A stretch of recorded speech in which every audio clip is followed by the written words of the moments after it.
Si no escogemos una vida, terminamos con una vida que nunca debió ser nuestra. Solamente cuando uno sabe lo que quiere, cuando sabemos lo que queremos, es que podemos decir no a lo que otros quieren imponernos. Pero uno tiene que saber bien qué es lo que quiere. Y eso es algo que no tenemos en claro durante gran parte de la vida. Entonces, cuando vivimos una vida heredada, bueno, estoy siguiendo esta carrera o estoy haciendo esto porque era lo que quería mi mamá, mi tío, mi primo, mi padrino. En un momento la rutina nos empieza a erosionar y lo habitual nos empieza a nublar la visión. O sea, se nos empieza a apagar el fuego de eso que venía con nosotros de fábrica, de nacimiento, de la manera que Dios nos cableó.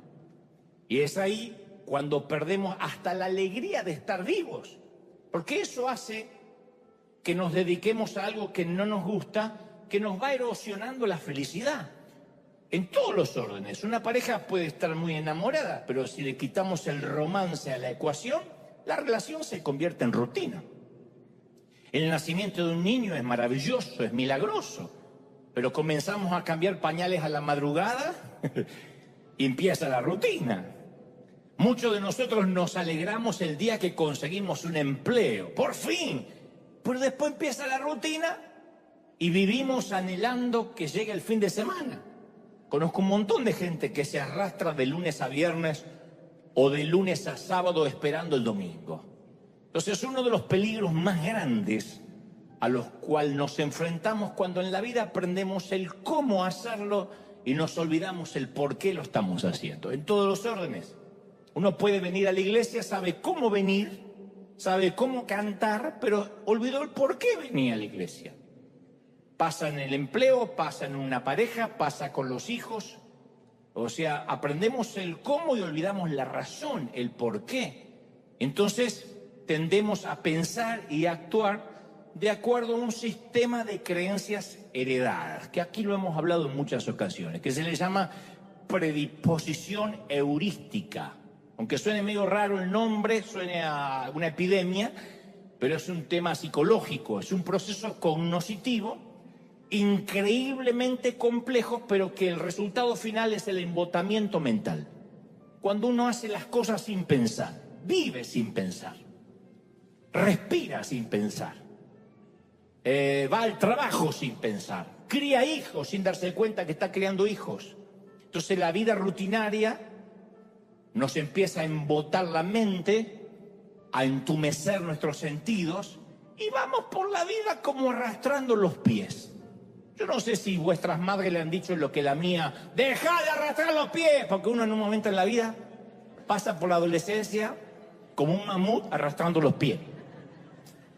Que uno lo haga de adolescente, al fin y al cabo uno lo corrige, pero de adulto, en una metáfora, en una hipérbole, que vivamos arrastrando los pies, es triste. O correteamos en una rueda como un hámster, trabajamos, sudamos para pagar gastos y nunca llegamos a nada, nunca alcanzamos eso que alguna vez nos propusimos alcanzar. Quizás piense, bueno, ok, Dante, pero la rutina paga los gastos. Está bien, y tienen razón, un trabajo digno no está mal. Uno tiene que trabajar para pagar los gastos, uno no puede ser un hedonista que hace lo que le gusta y le pagan por hacer lo que le gusta siempre. A veces hay que trabajar, agachar el lomo y hacer lo que hay que hacer. Lo que estoy diciendo es que lo que nos termina hartando es la tiranía de lo conocido.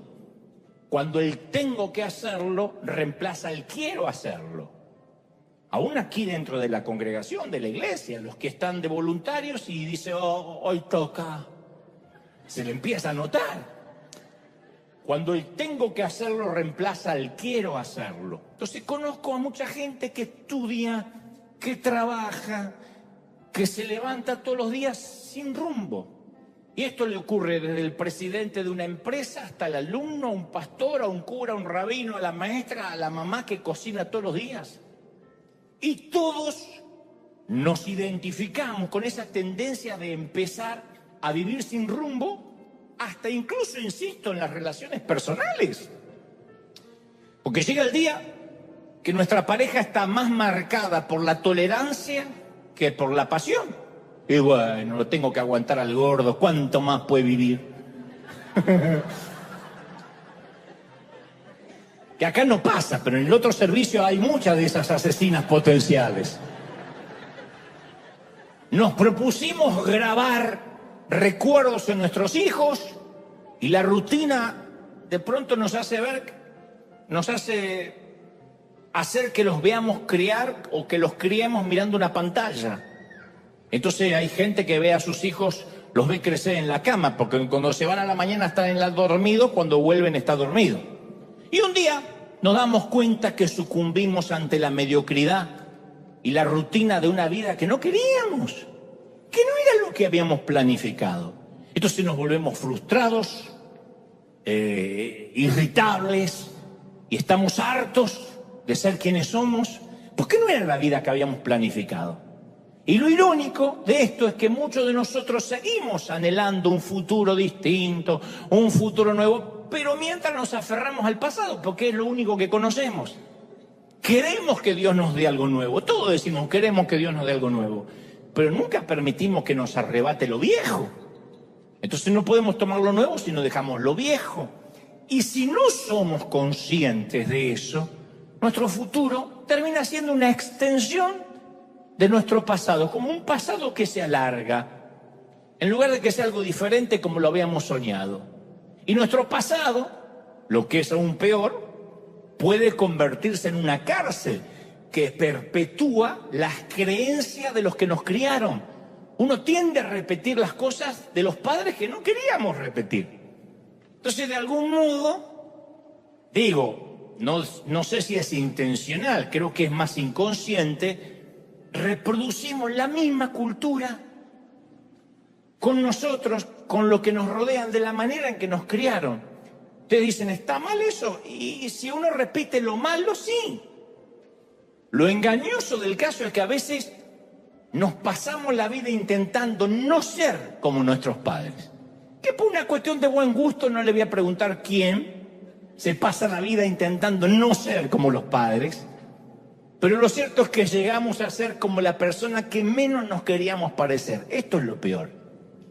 Durante las terapias o durante las consejerías siempre surge la frase: yo juré que nunca iba a ser como esa persona que despreciaba, pero estoy dándome cuenta que estoy llegando a ser exactamente como esa persona.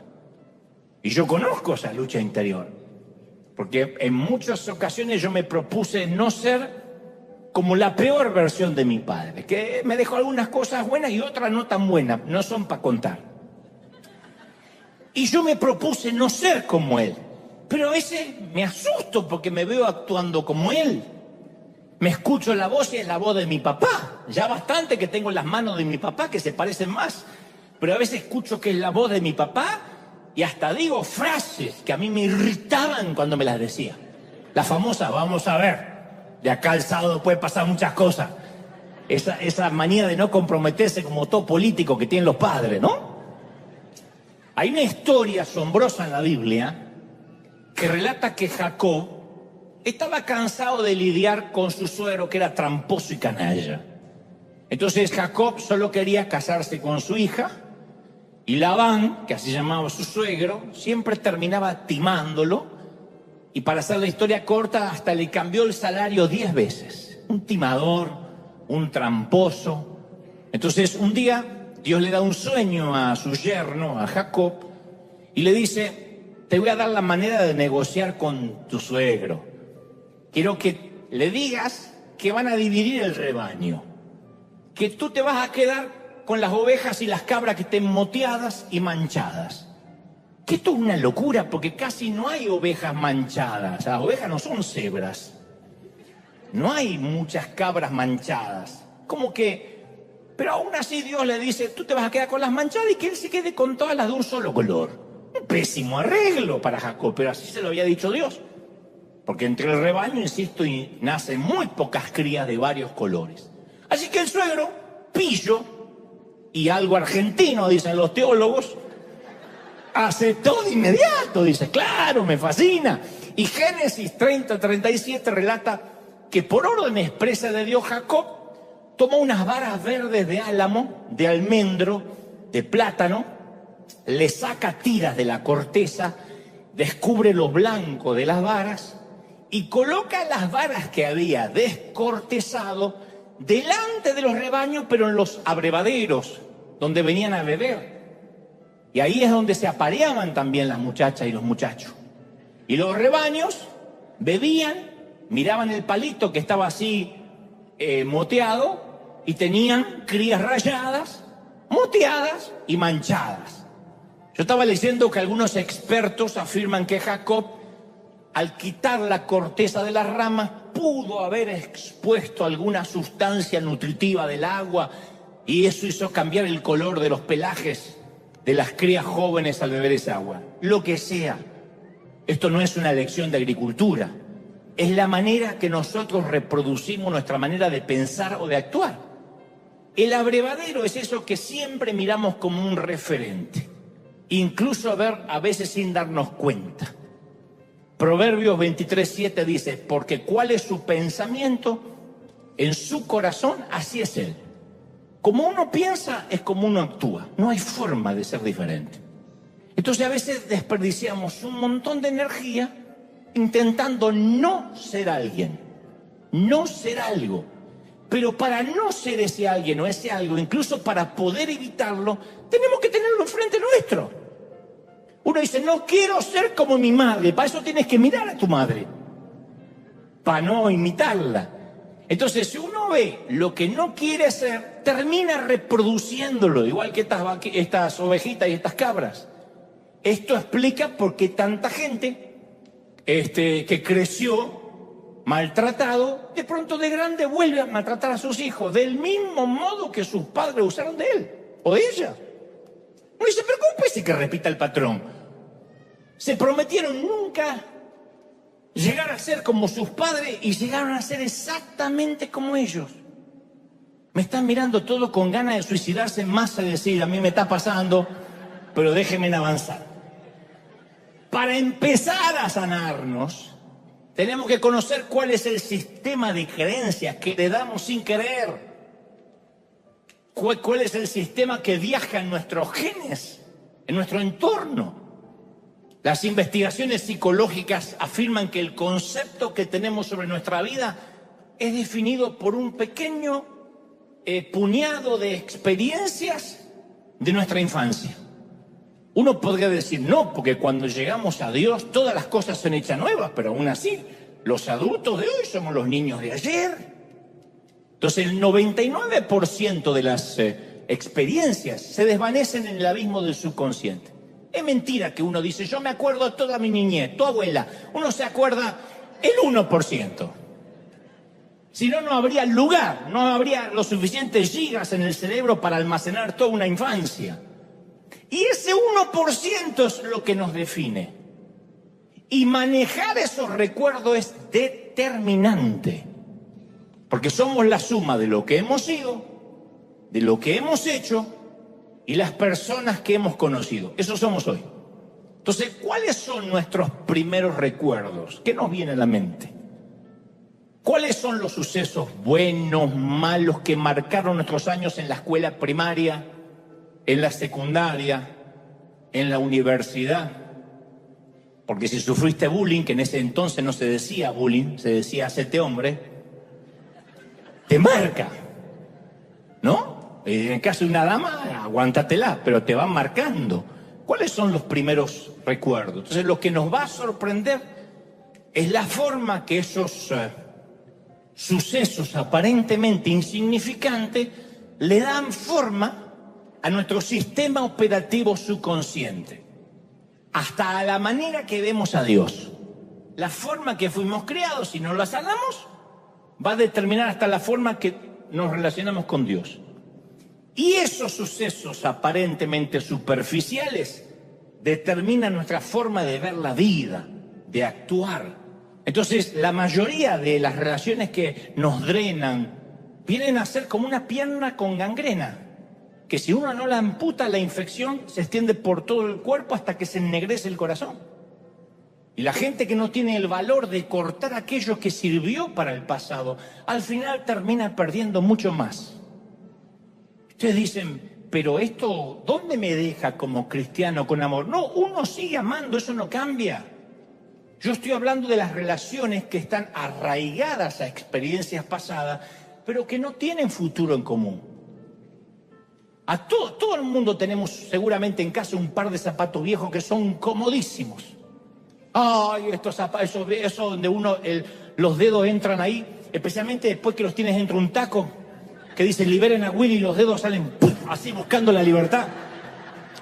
Y uno se pone esos zapatos, pero tienen olor, y el olor a pata lo sienten todo menos el dueño.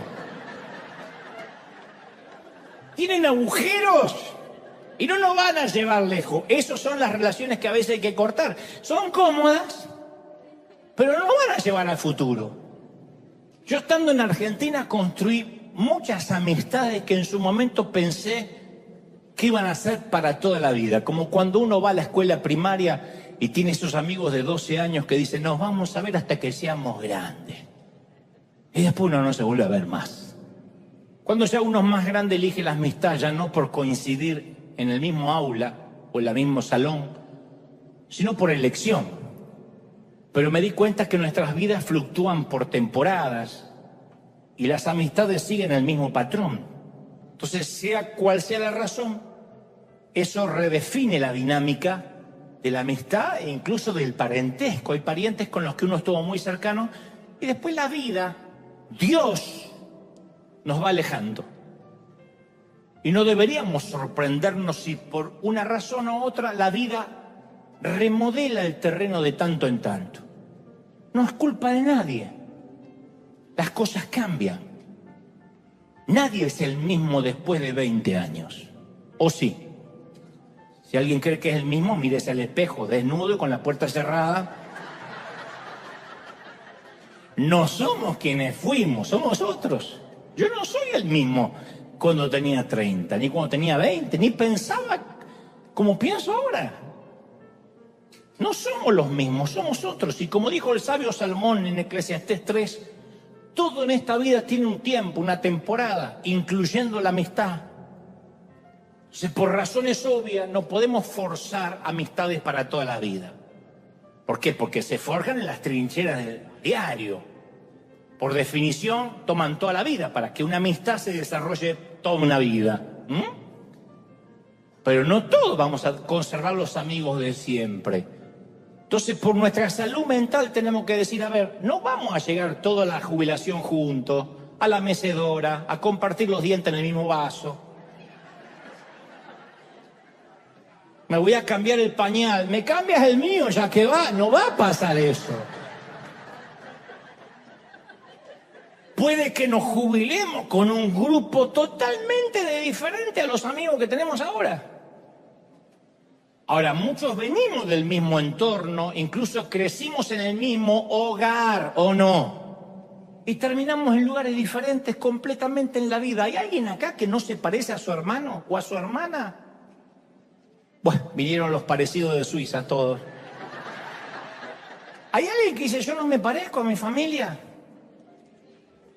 Una valiente, por fin. La familia no te está viendo, tranquila. Viste que a veces uno dice, no me parezco a mi hermana. Pero parece que yo fui adoptado y hasta uno empieza... Después uno se ve la misma nariz, la misma... Y uno dice, no soy adoptado. Pero a veces uno dice, ¿por qué soy tan distinto a mi familia? Y más cuando uno conoce a Dios y te van cambiando los valores y los principios, que uno dice, qué diferente, y uno ya está en la mesa navideña o en la mesa de Nochebuena y ya no hay temas en común, uno ya no se ríe de los mismos chistes. Aún aquel que dice, yo nunca cambié como algunos, los que se dan de intransigente, todos cambiamos. Pero mucha gente valora nuestro presente con la perspectiva que tenían de nuestro pasado. Recordemos que Jesús no pudo hacer milagros en su ciudad porque la gente dice, si este es el hijo del carpintero.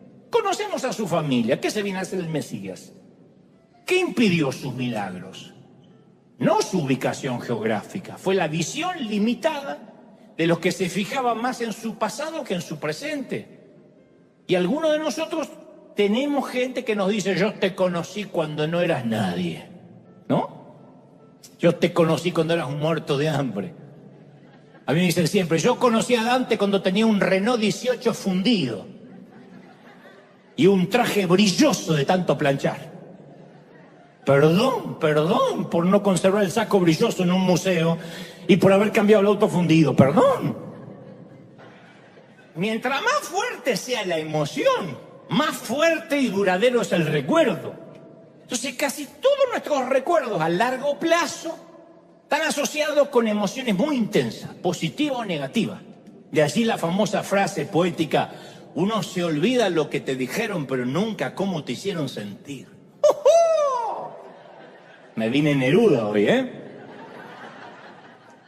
Porque así Dios nos estructuró. Uno dice, voy arriba, pero es por más como me siento que lo que me dicen. O las canciones, como Dios me hace sentir. Eso es lo que uno nos marca, lo que sentimos. Entonces el 99% de nuestras experiencias del pasado se olvidan con rapidez porque no las sentimos. ¿Por qué nos olvidamos gran parte de la infancia? Porque no la sentimos, porque estábamos ocupados viviendo. Por eso es muy sanador la mayordomía, la manera que manejamos nuestros recuerdos. Y a veces uno tiene que ser consciente y desfragmentar algunos recuerdos. En lugar de mantener un registro de agravio, de ofensa, hay ciertos recuerdos que no conviene tenerlos, por mucho que los hayas sentido negativamente. No conviene que ocupen lugar, porque van a ocupar el lugar de otras cosas. Entonces tenemos una tendencia natural a recordar lo que deberíamos olvidar y a olvidar lo que deberíamos recordar. Y vamos a ver que a medida que envejecemos, en tu caso, yo todavía no llegué, pero a medida que estás envejeciendo, uno ya no recuerda cosas, uno tiene el recuerdo del recuerdo. Uno va a empezar a recordar cosas que en realidad nunca sucedieron así. Los recuerdos no son objetivos. A medida que uno envejece, los recuerdos son muy subjetivos. Y tenemos la tendencia de añadirle romanticismo, dramatismo catastrófico a nuestro pasado. Me acuerdo una vez que estaba en el Titanic. ¿Vos estuviste en el Titanic, abuelo? ¿Cuándo? No te dan ni los números. Mi abuelo me contaba una historia que yo llegué a pensar que era el padre Rambo. Me contaba unas historias. Cuando estuve en la guerra, agarré mi fusil, salía la vieja y decía, callate viejo, que no fuiste ni siquiera al servicio militar. Decía. Y él se enojaba porque no se sentía un mentiroso. De tanto contarlo, él ya había estado en la guerra. Dice, ¿qué es esta cicatriz? ¿Qué es esta cicatriz? La operación de la vesícula, decía la vieja.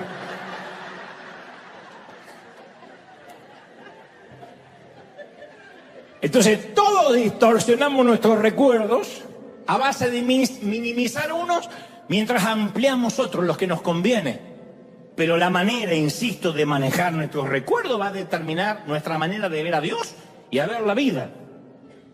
Y hay quienes se les hace muy difícil borrar los malos recuerdos y eliminar la basura mental. Pero la gente nos juzga basado en lo que fuimos y no en lo que somos. Y mucho menos en lo que podemos llegar a ser de la mano de Dios. Mucho menos. Entonces nos juzga por lo que nos conocen. Y esas relaciones nos mantienen aferrados a Tijuana.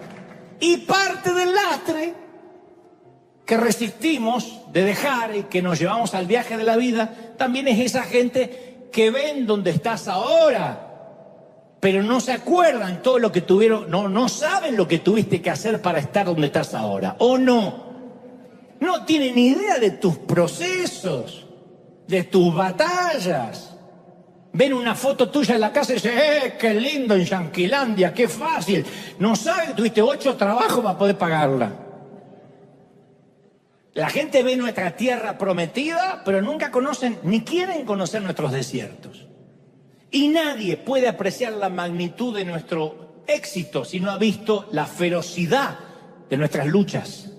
Y caramba, que la mayoría de los que están acá se han roto el lomo, han trabajado, han tenido que separarse de sus seres queridos, han tenido que renunciar a jugar con los chicos porque este es un país donde uno no se puede colgar del cable y tengo DirecTV gratis, me agarro el gas y me copio. Gloria al Señor por todo lo que me puedo colgar. Esto no pasa. Pasarán otras cosas, pero esas no. Y si uno se retrasa la renta o el alquiler un día, al otro día está SWAT sacándote. En nuestros países uno se puede quedar 7, 8, 10 años sin pagar. Porque simplemente no contestamos la puerta. Acá viene SWAT y se sacan inmediatamente o comenzaremos a disparar en la cabeza y uno tiene que ir. Pero te ven y dicen, ¡ay, qué fácil! A mí me dicen siempre, ¡qué fácil, Dante, que puede hacer muchas cosas! Pero claro, tiene los recursos. Y yo digo, ¿no será que tengo los recursos porque siempre hice muchas cosas? ¿No será que trabajé? ¿No será que me forcé, que le creí a Dios? Porque yo también nací en el mismo Tijuana y sin recursos. Cuando yo nací en San Martín, Buenos Aires, y nací, no le dijeron a mi mamá, señora, le acaba de nacer un hijo con recursos.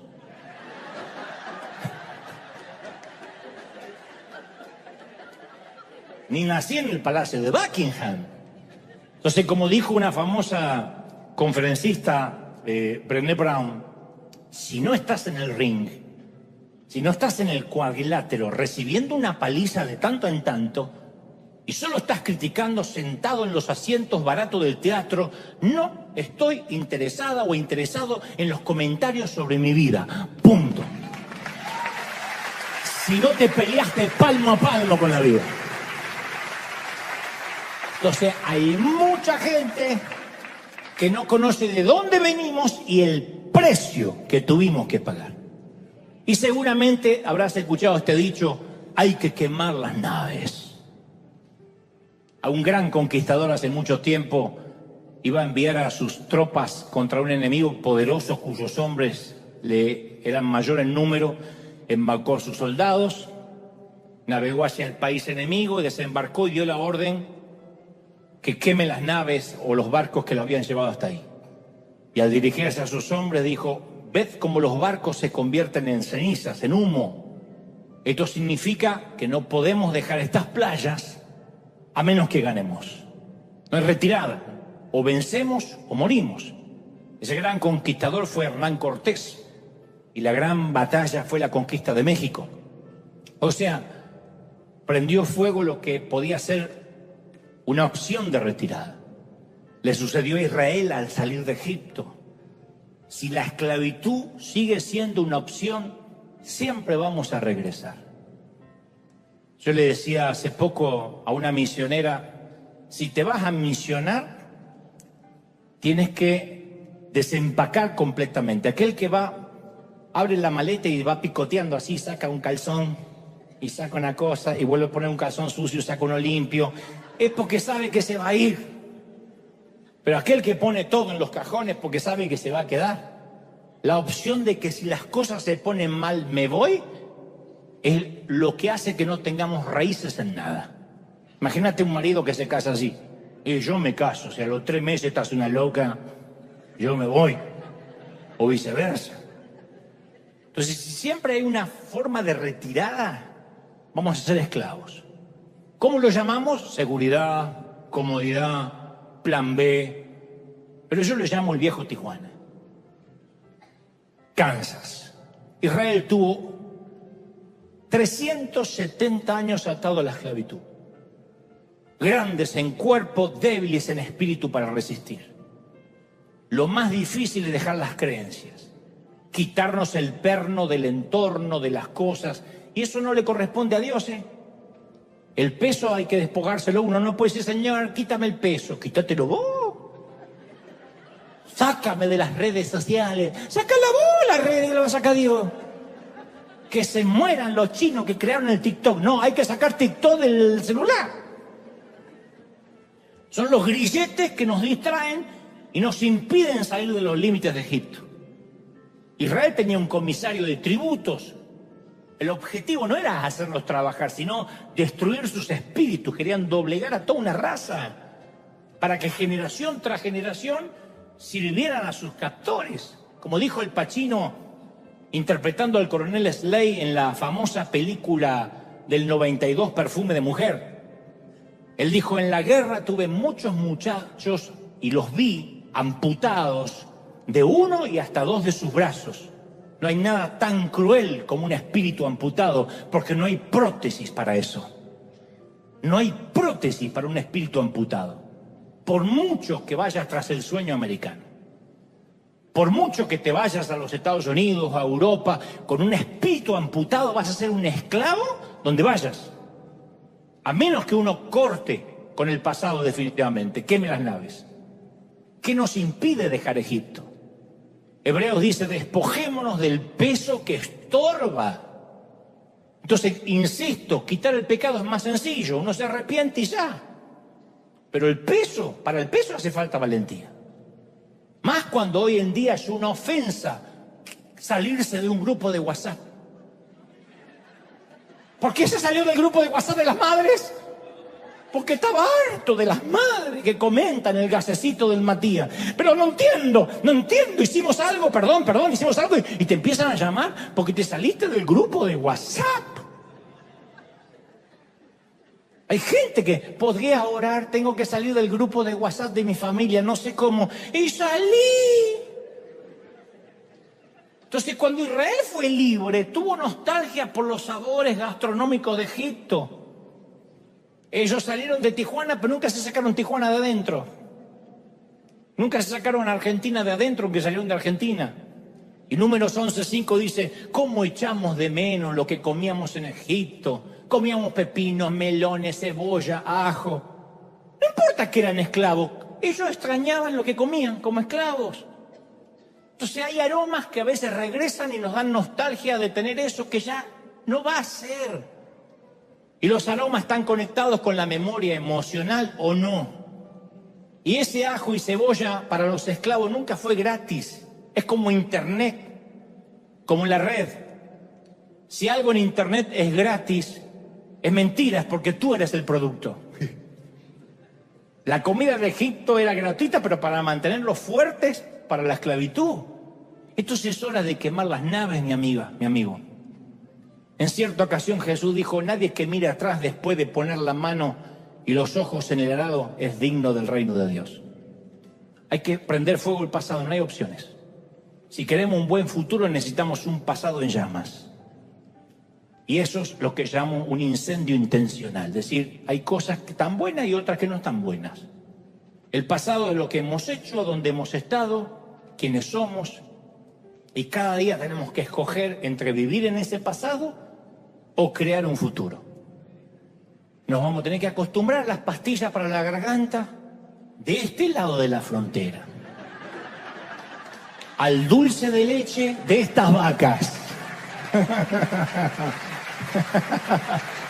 Ahora, no es un camino fácil, porque uno se aferra a lo conocido, se aferra a lo que tiene, y a veces ahí, insisto, hacemos una extensión del pasado. Y en algún punto de nuestras vidas tenemos que poner en un altar todo lo que conocemos con la promesa de un futuro que no conocemos, pero esa es la vida. Eso es casarse. No podemos decir, yo me voy a casar, pero si la cosa sale mal me voy con mamá. Yo sé que algunos lo hacen, pero eso no es casarse.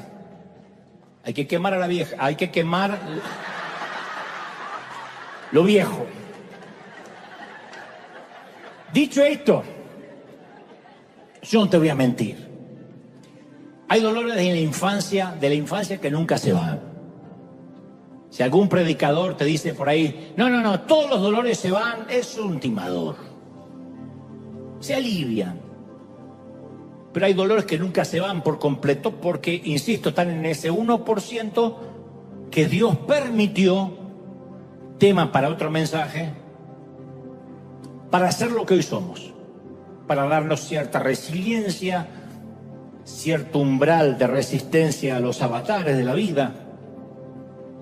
Olvidar no es adquirir amnesia. Uno puede recordar el dolor, pero que ese dolor ya no viaje con nosotros. Que ese dolor no nos acompañe a todos lados. Las cicatrices son una belleza especial. A mí me gustan ver cicatrices. Porque quien no tiene ninguna herida significa que no peleó nunca una batalla de las buenas. Las heridas de la vida son una placa de honor. Son como las marquitas de la cesárea de una mamá, que hablan de que ese mapita que ahora aparece en su panza es que parió, que dio a luz hijos. Las marcas, sean cual sea, siempre son buenas. Hay un viejo chiste malo que relata que un día se juntaron varios gringos machotes para presumir sus cicatrices. Lo deben conocer. Uno de ellos se levantó la camisa y dijo: esta cicatriz me la hice peleando cuerpo a cuerpo en Kansas City. Y ahí mismo se levantó otro la camiseta y dijo: esta marca me la hice en una balacera con la policía en Dallas City. Otro hizo lo propio y dijo: Oklahoma City. Alguien dijo: Connecticut City. El pobre hispanito que estaba ahí, para no ser menos, levantó la camiseta y dijo: Appendi City. Es chiste malo, pero había que ponerlo en alguna parte, ¿no? Pero las heridas marcan que no nos rendimos, que peleamos.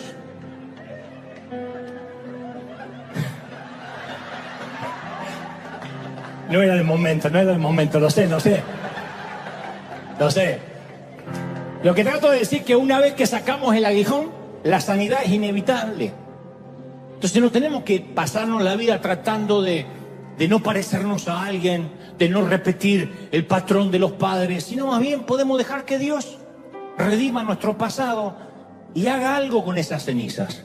Hace más de 100 años, unos pescadores estaban cenando al lado del mar de Escocia, intercambiando anécdotas de pesca. Uno de ellos hace un gesto así con la mano para describir el tamaño de un pez que se había perdido, y su brazo cayó sobre la charola, sobre la bandeja que la criada traía, la cafetera y el café, y salió volando el café y pegó contra la pared y dejó una mancha indefinida de color marrón. Y el dueño de la posada se lamentó y dijo: hoy voy a tener que volver a pintar toda la pared. Tal vez no, dijo un extraño. Permítame trabajar en la pared. Como no tenía nada que perder, el propietario aceptó la oferta singular. El hombre sacó lápices, pinceles, óleos en su maletín de artista, trazó unas líneas alrededor de las manchas, aplicó sombras, colores en la salpicadura de café y empezó a surgir una imagen definida. Dibujó un ciervo con una cornamenta formidable y el hombre puso su firma en la parte de abajo, pagó y se fue. Era Sir Edwin Spencer, un famoso pintor inglés, conocido por sus pinturas sobre vida silvestre, sobre animales. Y en sus manos, un error se convirtió en una obra maestra. Entonces las manos de Dios hacen lo mismo con nuestra infancia. Él viene y pinta encima de los borrones dislocados de nuestra infancia y hace una obra de arte.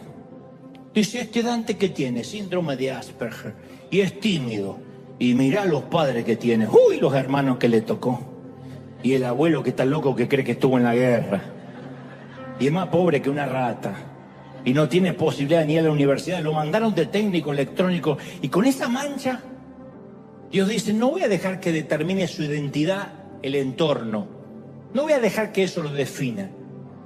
A mí lo que me define no es el día que me estrellaron contra la pared, es el día en que Dios hizo una obra de arte con mi mancha, con mis cenizas. Y el mal manejo, insisto, de los recuerdos puede ser tan debilitador como una minusvalía mental. Porque la gente que vive atascada, un pésimo recuerdo, no puede recibir lo que Dios le da, no puede ir a futuro. Yo una vez te conté que El Mago de Oz fue una película estrenada en 1939, que seguramente trabajó ahí mi abuelo, que sigue siendo un clásico del cine mundial, que básicamente es la historia de Dorothy, una niña que vivía en una finca en Kansas, interpretada por una gran actriz, Judy Garland, y que a raíz de un tornado acaba en un mundo extraño e imaginario. Esa es la novela llevada al cine. Y de ahí se acuñó una frase célebre del cine que Dorothy le dice a su perro Toto cuando llega al mundo de Oz. Le dice: me parece que ya no estamos en Kansas. Esa frase se utiliza para cuando cambia nuestro entorno habitual, cuando cambian los rostros conocidos, cuando cambia la forma rutinaria de vivir, cuando cruzamos la frontera para venir a vivir a este país, los que somos inmigrantes. Pero se utilizan los negocios, en la política, en cualquier ámbito que sea diferente al Kansas del cual crecimos. A efecto de contemporizar la frase, podríamos decir, ya no estamos en Chiapas, ya no estamos en El Salvador, ya no estamos en Buenos Aires, ya no estamos en Tijuana, por ejemplo. Yo voto por la frase, a partir de ahora, ya no estamos en Tijuana. Yo sé que no nacieron en Tijuana, todos, pero por lo general nos atrae lo que conocemos. Así que yo voto por decir, para que no sea tan gringa la frase, ya no estamos en Tijuana. El día que ustedes predican, pongan Buenos Aires o el ejemplo que quieran. Ahora, existen los barrios para chinos, para hispanos, para gente de color, para gente pobre, para gente rica. Hasta un famoso predicador americano allá en los 80 intentó hacer un barrio privado solo para cristianos. Porque lo seguro, como dije una vez, lo limitado nos hace sentir tranquilos. Es una aldea controlada por lo que conocemos. Y la mente estrecha nos dice que no hay más nada allá, más allá de la jurisdicción de Tijuana, que no hay más nada allá de Buenos Aires. Entonces vivimos nuestra propia pecera, con problemas familiares agotadores que nunca se terminan y nunca podemos ver el futuro porque nos empieza a envolver la rutina de las creencias. Yo digo, ¿no habrá un momento en la vida que Dios quiere que renegociemos aquello que nos preocupa y aquello que vamos a partir de ahora a dejar pasar por alto? ¿Por qué hay gente que pasa días enteros sumergidos en asuntos familiares insignificantes? Yo sé que algunos dicen, sí, a mí me pasa, a todos nos pasa. Yo estoy consciente que hay algunas turbulencias en la vida, algunas pruebas que no las podemos ignorar. Enfermedades terminales, alguna minusvalía, etc. Pero muchas otras son lastres que arrastramos del viejo Tijuana. Estoy hablando metafóricamente, de donde haya nacido. Conozco gente que gasta recursos, tiempo, extinguiendo fueguitos que no valen la pena.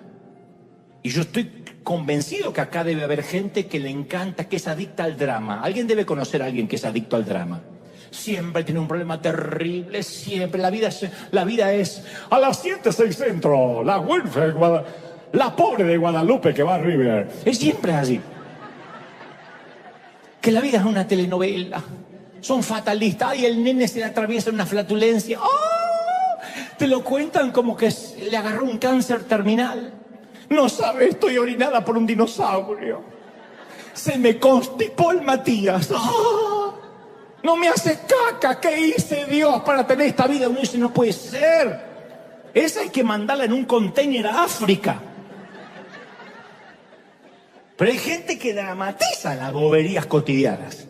Y yo sé que existen muchos momentos reales de angustia que uno no puede evitar.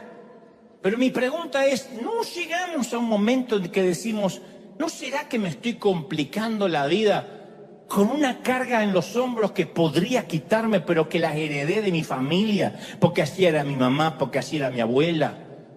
El escritor de los Hebreos, capítulo 12, versículo 1, dice, por tanto, despojémonos de todo peso y del pecado que nos asedia, y corramos con paciencia la carrera que tenemos por delante.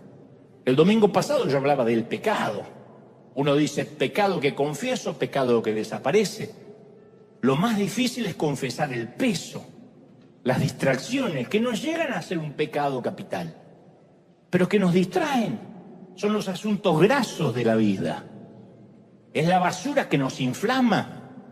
Si uno quiere adelgazar en este país, tiene que cortar el gluten, las harinas y todo lo que inflama, todos los aditivos, el azúcar. Casi nadie engorda por comer comida sana. Lo no saludable es lo que nos inflama. Y en la vida pasa igual, hay cosas que nos inflaman, no nos nutren, no nos alimentan, pero nos drena, nos vampiriza, nos carga. Y son cosas que heredamos de nuestros padres. Y te lo digo porque esto no es un mensaje para ustedes nomás, los pobres mortales. Yo muchas veces Me veo dramatizando como mi mamá. Mi mamá era una súper actriz. Glenn Close, Michelle Pfeiffer no existían, eran un frijol al lado de mi mamá. Entonces a veces yo tiendo a dramatizar porque viaja conmigo. Yo me acuerdo siempre de la casa de mi abuela Ana, que tenía la casa repleta de cosas que parecían que habían sobrevivido a la Segunda Guerra. De ahí la locura de mi abuelo, que veía las cosas y pensaba que había estado en la guerra. Ropa antigua con un agujero de polilla, moho, fotos cuarteadas color sepia metidas en unos marcos ovalados espantosos, una máquina de coser Singer. Si alguna acá sabe lo que es una máquina de coser Singer, tienes que hacerte una colonoscopía una vez por año, llegaste a la edad. Esa con el pedal abajo. Un lavarropa que hacía un ruido de tractor, interferían los aviones que pasaban por encima. Así. Y esa presumía, yo nunca tiro nada. Más vale a juzgar por el abuelo que estaba ahí. Para empezar, pues el abuelo no tiraba nada. La abuela no quería aceptar que algunas cosas, a pesar de lo hermosas que habían sido, ya no eran útiles. A ella le faltaba el valor para dejar ir las cosas. Y aunque parezca terrible, mi abuela Ana no está sola en esto. Porque la mayoría de nosotros somos acumuladores de lo familiar de Tijuana, de mi caso de Billinghurst, de Buenos Aires. Las cosas que sirvieron, pero que ya no funcionan. Lo que nos sacó de Egipto no siempre nos sirve para entrar a la tierra prometida, pero somos acumuladores compulsivos de creencias, de historia. Mantenemos viejas, yo siempre digo, mantenemos viejas relaciones cuando ni siquiera somos correspondidos. Seguimos siendo leales a veces a amistades que, como digo siempre, se mantienen por un solo remo. El día que dejamos de remar, el día que no lo llamamos por teléfono, el día que no mandamos un texto, no nos habla más. Porque era mantenida la relación por un solo remo.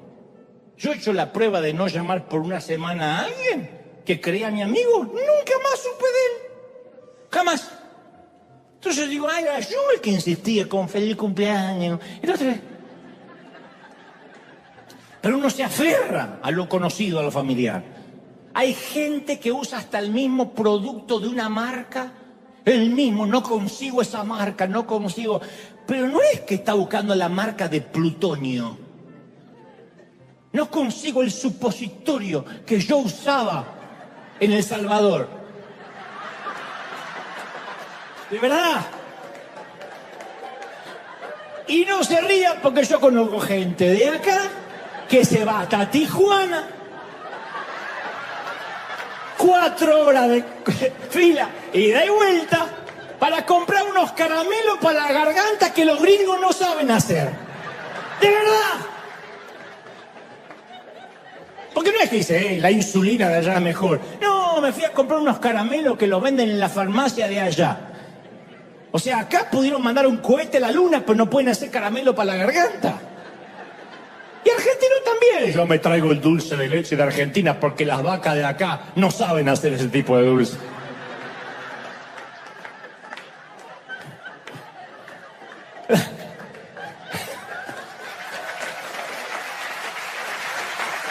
La vida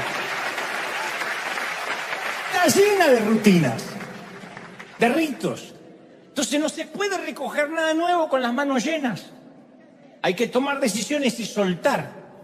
Yo hace poco entrevisté acá mismo a un conductor de televisión que me contaba que sufrió durante meses una contractura muscular gravísima. Estaba completamente duro, no podía ni dar vuelta el cuello y se recorrió todos los médicos, tomó un montón de medicamentos y nada hizo efecto hasta que fue a dar con un viejo quiropráctico que tomó un bolígrafo y le dijo, mire, yo le voy a recetar algo para que usted tome de inmediato.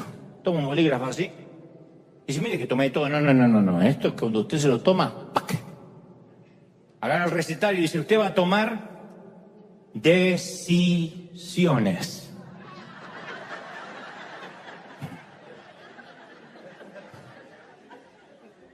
Y dice, ¿qué te puede decir? No, ni idea, mi amigo. Eso lo sabrá usted.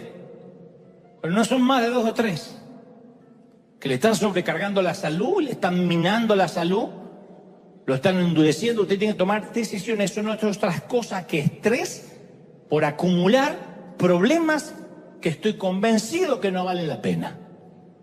Entonces hay un momento donde tiene que hacer un ejercicio de elecciones y prioridades. Eso es tener sabiduría o envejecer con dignidad. Prioridades. Lo que cambian son las prioridades. Los gustos no cambian, cambian las prioridades.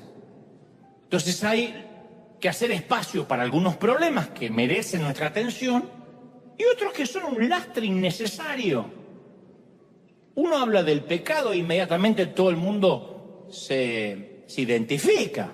Uy, la lujuria, la envidia, los celos. Ahora uno habla del lastre y dice, bueno, el peso, ¿qué es el peso? Y el peso es todo lo que distrae. Los aviones no vuelan sin comprobar el peso de su carga. Porque si no vuelan demasiado alto, gastan más gasolina. Entonces, cuanto más alto uno decida volar, menos peso podemos transportar. Y esto equivale para la vida. Uno de los principios de la sabiduría es elegir qué batalla vamos a pelear y qué definitivamente va a volar fuera de nuestro radar. En esto no me voy a meter. Hay problemas que no nos competen y sin embargo es como que hay gente que se levanta a la mañana y dice, no tengo problema, ¿dónde puedo conseguir uno? Y van y buscan. Y una vez te dije, ¿qué parte del peso que arrastramos de nuestro Tijuana es la que hay que dejar? A veces es una deuda emocional. Que los hispanos tenemos mucho, ese famoso síndrome que yo hablo siempre de te estaré siempre agradecido, que suena noble. Caramba, que acá siempre hablamos de la honra. Pero nunca olvidemos que la herramienta es solo una herramienta. Uno le agradece al martillo, no le rinde homenaje. Entonces hay que honrar a quien nos bendijo, pero en algún momento hay que decir, bueno, ya está, suficiente. Cuando uno termina de pagar una hipoteca o un préstamo, el banco no tiene por qué volvernos a llamar. Ya pagué. Y hasta algunos nos hacen sentir hasta la obligación moral que si nos va bien lo tenemos que repartir con ellos. Si te va tan bien, ¿por qué no dejas algo? Porque trabajé, me partí el lomo. Porque Dios me bendijo, porque soy un dador, etcétera. Por eso insisto, para que Dios nos pueda llegar al futuro, nos pueda llevar, tenemos que reconocer que ciertas relaciones fueron muy buenas para el viejo Tijuana, para el viejo Buenos Aires, para el viejo México, pero no para el sitio donde vamos. Uno no puede pasarse la vida aclarando malentendidos, sentimientos heridos, egos dañados. ¿Viste que hay gente, qué te pasa ahora? No, se me enojó la cuñada. Y ahora se me enojó el compadre, y ahora se me enojó. Y siempre está aclarando y aclarando y aclarando. Hasta que un día uno se cansa de aclarar. Y a medida que uno va creciendo, estamos obligados a refinanciar ciertas relaciones. Refinanciar, como un préstamo. Esto incluye a nuestros padres. Uno los sigue amando, pero hay que refinanciar. No sé el caso de ustedes, pero en el otro servicio hay muchos hijos de madres psicopateadoras. Uno tiene que refinanciar la relación con los hermanos de sangre, no dejar de amarlos, refinanciar. Decir, no, hasta acá. Porque uno es el que maneja su propio presupuesto emocional, no me lo manejan los demás. Tú no permitirías que alguien te maneje tu presupuesto financiero. ¿Y por qué alguien maneja tus emociones? Alguien te dice algo, deja de decirte algo y ya tus emociones se desequilibraron. ¿De verdad el poder lo va a tener otro? Entonces a mí esto me resolvió la vida. Jamás, y esto no es anticristiano ni antiamor, pero jamás llames, jamás escribas o hables con alguien motivado por la culpa. Nunca. Ay, no lo llamé por el cumple, se me va a armar un lío. Ay, qué invento. Mejor lo llamo a fulanito por el día del amigo para que no se ofenda. Si se ofende no es amigo.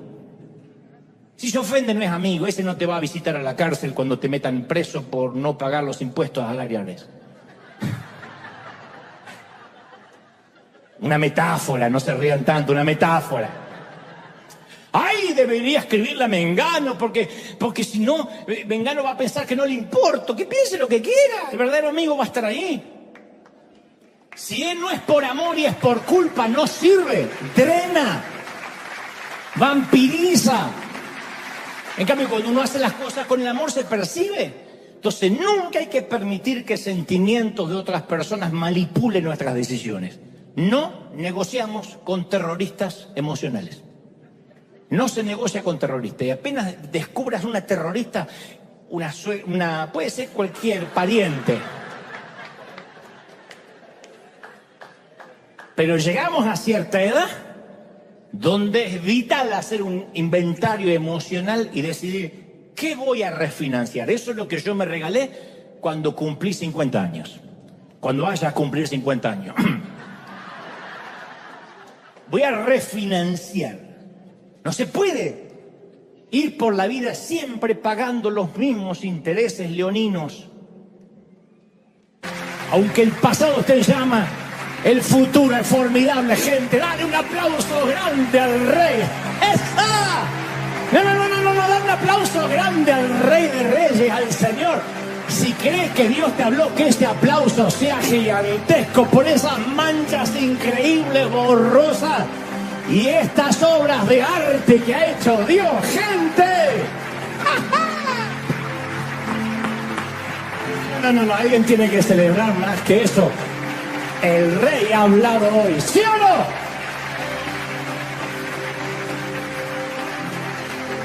Esto es maravilloso.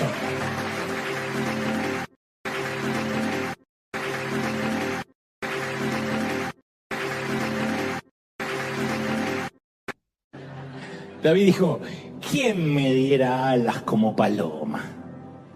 ¿Para qué? Y volaría y descansaría, ciertamente iría muy lejos, moraría en el desierto. Estaba en el palacio cuando dijo esto. Tenía tal cansancio, tanta responsabilidad sobre sus hombros, dijo, yo me iría lejos. Y el Señor siempre, ¿saben qué me responde año tras año? Mantén el rumbo. Haz lo que te mandé a hacer hasta recibir nueva orden. Y cuando yo dudo acerca de lo que me mandó a hacer, me dice, lee mis escrituras, ahí está todo lo que te mandé a hacer. Este es un buen mensaje para ti hoy. Mantén el rumbo, mantén el rumbo. Lo único que podemos hacer es poner la brújula al norte y permanecer fieles.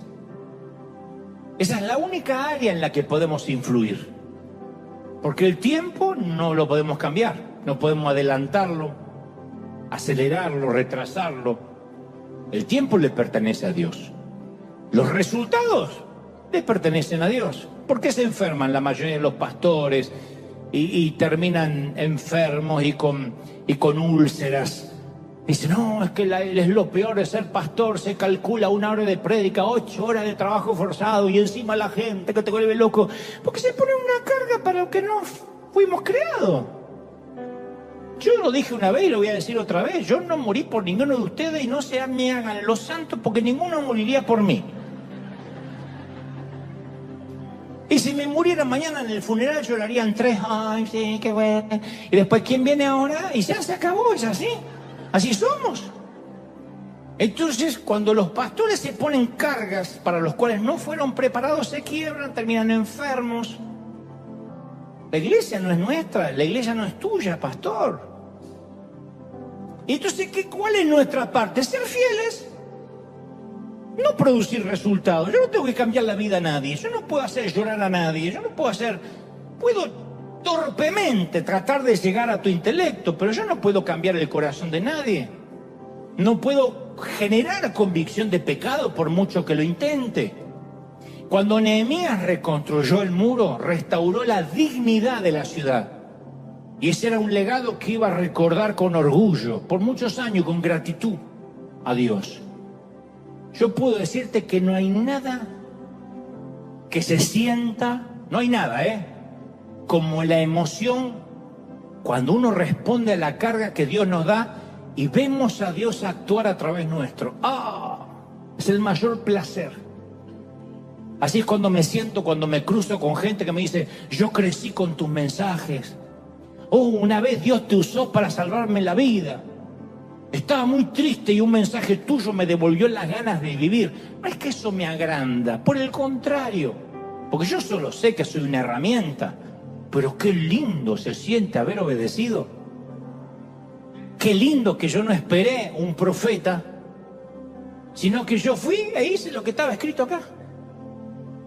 Como hizo Carlitos Anacondia, este querido evangelista argentino, se convierte al Señor y lee: y estas señales seguirán a los que creen. En mi nombre, entre otras cosas, echarán fuera demonios. Y le dijo el pastor: ¿esto es para todos? ¿Para todo el que cree o para los pastores nomás? Y el pastor dijo: no, para todo el que cree. Y dice: ¿yo puedo hacerlo? Y dice: no, te acabas de convertir, querido.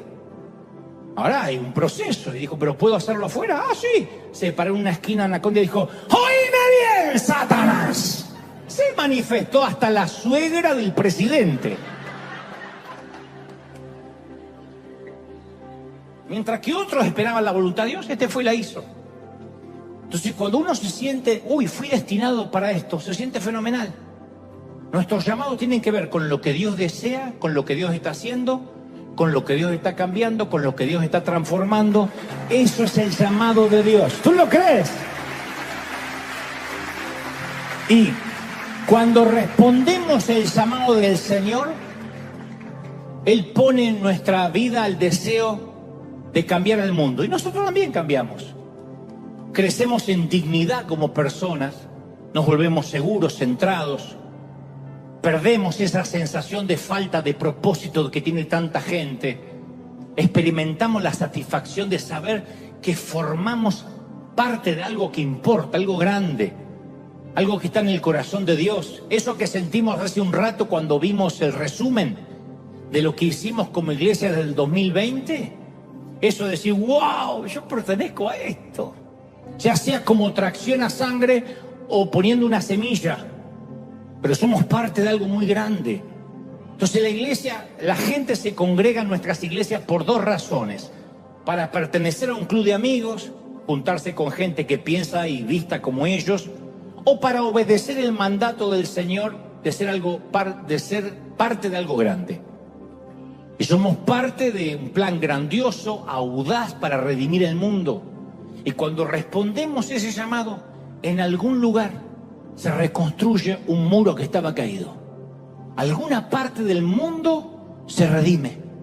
Así que, por favor, si estás aquí o en casa y eres de los que estás entre los que cada fin de año toma resoluciones, hace listas y le gusta hacer planes, yo tengo esta palabra. Primero, no te canses de hacer el bien. Querido pastor, no te canses de hacer el bien. Querido siervo, diácono, anciano, servidor, no te canses de hacer el bien. Sé fiel en lo que te mandó a hacer Dios hasta que Dios te cambie la orden. Y recuerda, cuando te parezca que no hay un nuevo plan, es porque tú eres el plan. Somos el plan. Nuestros maestros, bueno, no nuestros maestros, los maestros, no siempre son nuestros, adoctrinan así, ahora sí, a nuestros hijos con la idea de que no somos más que el producto de un accidente, productos del azar, que el nacimiento de una persona es azaroso, ¿no? Y por consecuencia lo que cada uno haga con su vida, incluyendo hasta su orientación sexual, no es una cuestión divina, sino que es una cuestión de preferencia. No existe ningún diseño divino. Enseñan que no hay ningún diseño original. Y sin embargo la Biblia nos enseña y nos enseñó que Dios nos diseñó con un propósito en mente. El Salmo 139, 14 dice que somos una creación admirable.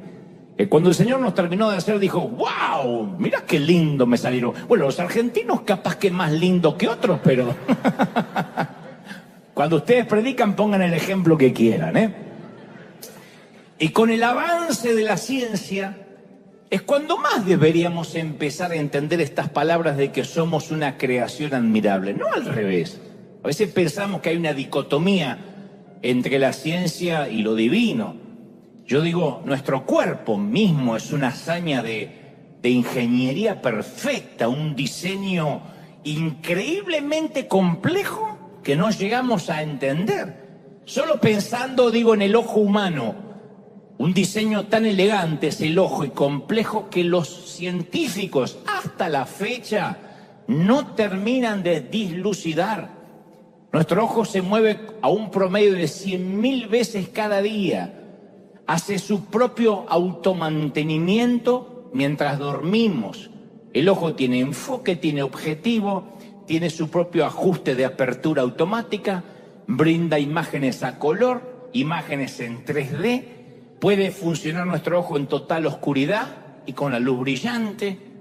Estaba leyendo que el ojo es capaz de discernir 16 millones de colores, que incluyen 70.000 matices de grises. De hecho, el mismo Charles Darwin dijo, suponer que el ojo. Charles Darwin fue el que por mucho tiempo sostuvo que descendíamos del mono.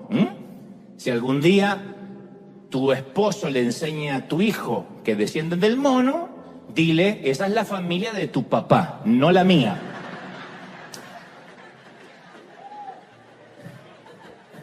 Charles Darwin dijo, suponer que el ojo, con sus mecanismos de ajuste focal, de luz, de corrección, de defectos cromáticos y esféricos, se formó de la evolución natural, lo debo confesar, es el absurdo más absoluto, solo del ojo. Ni hablar de nuestra piel, que un solo centímetro cuadrado de nuestra piel tiene 3.000 células sensoriales, 12 sensores de dolor, 200 sensores al calor, 700 glándulas sudoríparas, 1 metro de vasos sanguíneos, 3 millones de células. Estás diciendo, yo no sabía que tenía todo eso encima. 4 metros de nervios que envían al cerebro mensajes a una velocidad de 320 kilómetros por hora. Nuestro cerebro pesa 1,5 kilos. Algunos pesan más, algunos pesan menos, pero 1,5 kilos. Y contiene 12.000 millones de células, que cada una está conectada con 10.000 células cerebrales más, lo cual implica 120 billones, como decía mi maestra, con V de vaca larga. Billones de conexiones. Nuestras moléculas de ADN contienen la información más detallada de todo el universo. Entonces, y por supuesto no estoy hablando de la maravillosa teoría de las maravillas de la gravedad o el sistema solar o el perfecto equilibrio entre el nitrógeno y el oxígeno de la atmósfera que hace posible la vida terrestre. O sea, ¿qué otra evidencia necesitamos para darnos cuenta que nuestro mundo fue creado con la más alta inteligencia, sabiduría, enfoque, propósito? No hay una sola persona en base a esto que haya sido creada como accidente o como producto del azar o el producto de un simple encuentro sexual entre dos personas. Entonces, todos los que hemos nacido somos una obra de arte intencional, creada por la mano de este mismo artista maestro. Eso ya merece un agradecimiento para decir, no lo había pensado. Dios me hizo intencionalmente, ¿o no? Dios le dijo a Jeremías, antes que te formaras en el vientre, ya te había elegido. Antes, ya te había apartado, te había nombrado profeta para las naciones. Jeremías 1:5. Antes que fuese formado en el vientre, no cuando lo vio como un feto. Antes. El Salmo 139:15 grafica las palabras de David que dice, mis huesos no te fueron desconocidos. Cuando en lo más recóndito del vientre de mi madre yo era formado, cuando en lo más profundo de la tierra yo era entretejido, tus ojos vieron mi cuerpo en gestación. O sea que las primeras ecografías fueron un invento del Señor. Todo estaba escrito en tu libro, dice David. Se estaban diseñando aunque no existía uno solo de ellos. Ni uno de mis días existía y tú ya los estabas diseñando. Entonces, Dios llamó profeta a Jeremías antes que naciera. Llamó predecesor a Juan el Bautista antes de que naciera. Llamó libertador a Sansón antes de que naciera. Y a mí no se me ocurre un mejor ejemplo de cómo Dios nos va revelando para qué. Yo no estoy diciendo que no haya veces son legítimas para esperar en el Señor. Pero la mayoría de las veces que decimos estoy esperando en el Señor es una excusa, especialmente cuando ya sabemos lo que tenemos que hacer. El Señor no dijo, vayan y anuncien, pero igual esperen a que yo le diga cuándo es el tiempo, Vayan y anuncien, pero siempre esperen una reconfirmación, porque a lo mejor yo estoy medio con un desfase hormonal y cambio de opinión. Cuando los israelitas tenían que cruzar el Mar Rojo y los egipcios venían atrás, pisándole los talones, se quejan con Moisés. Moisés ora y Dios dice esta famosa frase que no es muy conocida, pero está en las Escrituras. Le dice, Moisés, ¿por qué clamas a mí? Dan ganas de decirle, ¿y a quién otro voy a orar? Pero lo que es una pregunta retórica la de Dios. Dice, ¿por qué clamas a mí? Dile a los hijos que marchen. ¿No nos han dicho los padres alguna vez eso? ¿Qué me venían a decir a mí? ¡Limpia tu cuarto! Esto es lo que Dios dice. ¿Qué me vienes a orar a mí, Moisés? Hablas como un padre. Dile a los hijos de Israel que marchen. Y pero está el Mar Rojo y que marchen. ¿Por qué clamas a mí pidiendo mi voluntad? Dice hoy el Señor. Cuando ya te di hace años las órdenes para actuar y marchar. La gente que dice que yo todavía no tengo un plan, porque ya Dios no te va a repetir la misma orden. Yo soy, y muchos de ustedes son jefes o tienen gente a cargo, somos personas injustas y aún así no nos gusta repetir las órdenes. Especialmente si somos pragmáticos, claros. Cuando yo puedo repetir una orden que dice, perdón, tal vez Dante no te explicaste bien, y me explico mejor, porque puede que sea, le doy el beneficio de la duda. No obstante, cuando ya di la orden de manera clara, y el tipo se queda ahí, el empleado no hace lo que le digo que tenga que hacer, tiene un problemita más grave, ¿no? Otra excusa muy creativa es, no, yo te entiendo, pero lo que quiero es, no quiero adelantarme a Dios. Yo me imagino a Dios diciéndole a Gabriel, este tipo es demasiado rápido. Me cuesta seguir el ritmo. Me distraigo un poquito y el tipo se me adelanta. No quiero adelantarme a Dios. Yo pienso que a veces estas cosas tenemos que decírselas a Dios para que se ría un rato, porque no quiero adelantarme a Dios. ¡Oh, el adelantado! Perdón, señora adelantada. Está bien, Señor, te espero, pero apúrate. No es así. Lo más probable es que Dios esté esperando que nosotros movamos el trasero y no al revés. Entonces, mientras que exista gente que busca la voluntad de Dios, hay muchos otros que directamente van y la hacen, punto. En Lucas 9:59 leemos la historia de alguien a quien Jesús la llama para que lo siga. Le dice, sígueme. Dice que le dijo a una persona, a un muchacho, sígueme. Y el muchacho le dice, Señor, déjame que primero entierre a mi padre. Jesús le responde, deja que los muertos entierren a los muertos.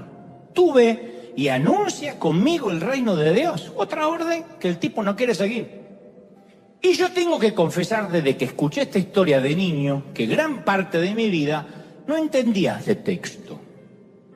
Lo sentía como una gran falta de empatía a priori de parte de Jesús. ¿A quién no le gustaría que le dieran un par de horas para poder ir al funeral de un ser querido? Déjame ir al funeral y vengo. ¿Quién de nosotros no habría pedido lo mismo si acaba de morir papá o mamá? Pero de pronto tuve una revelación. Dios me dijo, ¿qué te hace pensar que el padre de este muchacho había muerto? En ningún lugar de la Biblia dice que el padre estaba muerto. Él dijo, deja que lo entierre, no dijo está muerto. Él quería esperar, seguir a Jesús, después de haber tenido la posibilidad de primero enterrar a su padre. Estaba diciendo, no ahora, en unos años, después que entierra a mi padre. Lo más probable es que el padre fuera anciano, ya no fuese a vivir muchos años más, y el muchacho pensó, una vez que mi papá haya muerto, Va a ser un buen momento para seguir a Jesús. Tal vez pensó que Jesús iba a seguir ahí en los siguientes 50 años. Que Jesús lo iba a encontrar en 30 años predicando y enseñando. Que seguramente le quedaba mucho tiempo por delante. En 3 años más Jesús iba a estar en la cruz. Y él se habría perdido la oportunidad de caminar con él siendo un contemporáneo para siempre. El joven no tenía idea de lo precisa y caduca que era la invitación. Y se perdió la oportunidad de su vida por una mortal frase que usamos mucho nosotros. Déjame que primero. Es lo primero que hacemos nosotros, déjame que primero. Jesús viene a nosotros cuando somos jóvenes y nos dice, sígueme. Y decimos, sí, solo déjame que primero termine mis estudios. Pues estoy cursando ahora justo mi carrera, la que tanto me gustaba, después te sigo. Después nos graduamos, vuelve y dice, sígueme. Respondemos, sí, pero déjame que primero encuentre un buen empleo y ahorre algo y me compre una casita. Una vez que tengo la casita, yo lo que quiero, como dice la mayoría, yo lo que quiero es que mis hijos tengan una casita, que es disfrazar la excusa de reverencia, para que suene bien. Yo lo que quiero, no para mí, yo para mí no, para mis hijos. Como si él va a dormir bajo un puente. Conseguimos el empleo, él vuelve y dice, sígueme. Y decimos, bueno, sí señor, te seguiré, pero primero deja que mis hijos terminen en la escuela, son chiquitos, quiero estar con ellos, no me quiero perder su infancia. Crecen los chicos, se van. Y el Señor vuelve y dice, sígueme. Y decimos, sí, pero déjame que primero me jubile y una vez que me retire voy a tener mucho tiempo. Está bien, voy a ver los nietos, pero después voy a tener tiempo. Y pasan los años, más rápido de lo que esperamos. El joven se hace viejo, un día se le terminó la vida y un día baja nuestro cuerpo a la fosa cavada en la tierra y vamos a ser muchos los que no obedecimos el llamado de Dios. Entonces la tragedia más grande en el mundo es una vida desperdiciada. Cuando yo recuerdo que Dios le dice a Jeremías, desde antes que naciera yo te elegí, yo digo, entonces a todos nos pasa eso, desde antes que naciéramos nos eligió para algo. ¿Desperdiciar ese algo? Oh, por favor. La vida verdadera no tiene que ver con tener pulso, sino con hacer la voluntad de Dios. Y hay muchos que ya están muertos en vida. Por eso dijo el Señor, deja que los muertos entierren a sus muertos. Tú ve y anuncia conmigo el reino de Dios. Todos sabemos quién eran los 12 discípulos, los que respondieron al llamado de Jesús. Pero me pregunto, ¿cuántos hubo que dijeron que no? Este joven podía haber sido el discípulo número 13. ¿Cómo no? Hasta podía haber habido un libro en la Biblia con su nombre. Su nombre podía haber sido uno de los que están escritos en los cimientos de la Nueva Jerusalén. Pero hasta hoy no sabemos cómo el tipo se llamaba. Solo conocemos que es un tipo que se perdió la oportunidad de su vida. Y todo por una fatídica frase, déjame que primero. Arreglo el crédito, después te sigo. Déjame que primero arregle este temita familiar. No, pero te quiero usar justamente porque estás pasando una prueba familiar y eres el que más va a entender a los que pasan la misma prueba. No. Déjame que primero arregle toda mi familia, así yo no puedo servir. Pero si yo quiero usar tu debilidad, porque ahí yo me voy a fortalecer. Te quiero usar para que entiendas a los que presentan quiebra, a los que están perdiendo la casa, porque tú estás pasando una crisis similar. Nadie como tú los va a entender, va a haber empatía. No. Déjame que primero salga de las deudas. Imagina que eres médico, el mejor médico del país, y hay una plaga mortal que arrasa la población, similar a lo que fue la más reciente pandemia. Muere gente a diestra, a siniestra, eres la única persona que da con la cura, la única persona que tiene las vacunas y las sabe aplicar. Corres al hospital, como corresponde a una persona de bien, para salvar a todos los que puedas, y de repente alguien te llama y te dice, soy de la funeraria, ¿nos ayuda a enterrar un par de muertos? ¿Qué dirías? No es que esté mal, pero si me pongo a enterrar muertos, dejo de salvar vidas. Estoy demasiado ocupado salvando vidas como para ponerme a enterrar los que ya no tienen solución. Entonces cuando Jesús llama nos está diciendo, respóndeme ahora, no, respóndeme el llamado en algún momento del año. El Señor dice, se trata de salvar vidas.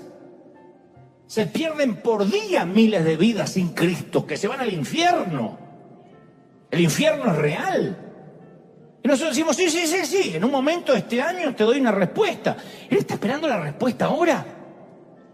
Porque la obediencia demorada es desobediencia. Hay gente acá que tiene gente a su cargo. Díganme si la obediencia demorada no es desobediencia. Por favor, Juan, ¿me corres el automóvil de ahí?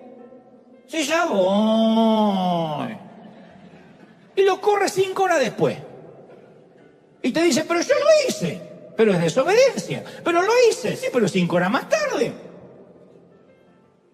Entonces, la mejor amiga del enemigo es la postergación. El enemigo no te va a decir, predicarle a los inconversos está mal. Te va a decir, está muy bien, pero ahora no. Porque el diablo sabe que postergar la obediencia es desobediencia, gente. El enemigo sabe que el mañana nunca llega, especialmente para nosotros los hispanos. Y hay mucha gente que se ha perdido la salvación, no porque la rechazó, sino porque el enemigo los convenció de postergarla un poquito más. Arregla este problema y después vas a la iglesia. ¿Qué vas a ir así con todos estos líos? Convenció a los jóvenes de que les queda mucho tiempo por delante. A otros los convenció que esperaran a causa de algún pecado que no están dispuestos a soltar. No. Primero vamos a resolver este pecado, te dice el enemigo. Resuélvelo. Y después vas a tener tiempo de servir a Dios. Pero con este pecado no te atrevas a tocar las cosas santas. Y logra que postergues. Porque el enemigo sabe que no hay una oportunidad más ideal para seguir a Jesús que el momento justo en el que te llama.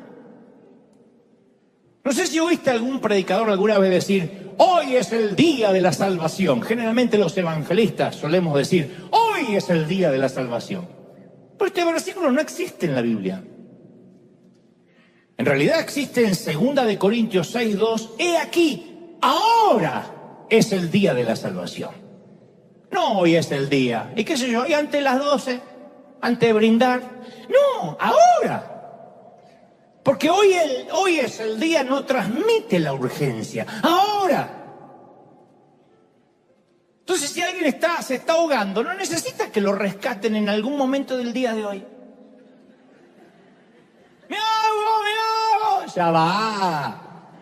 Tenemos hasta las 12. No, ahora.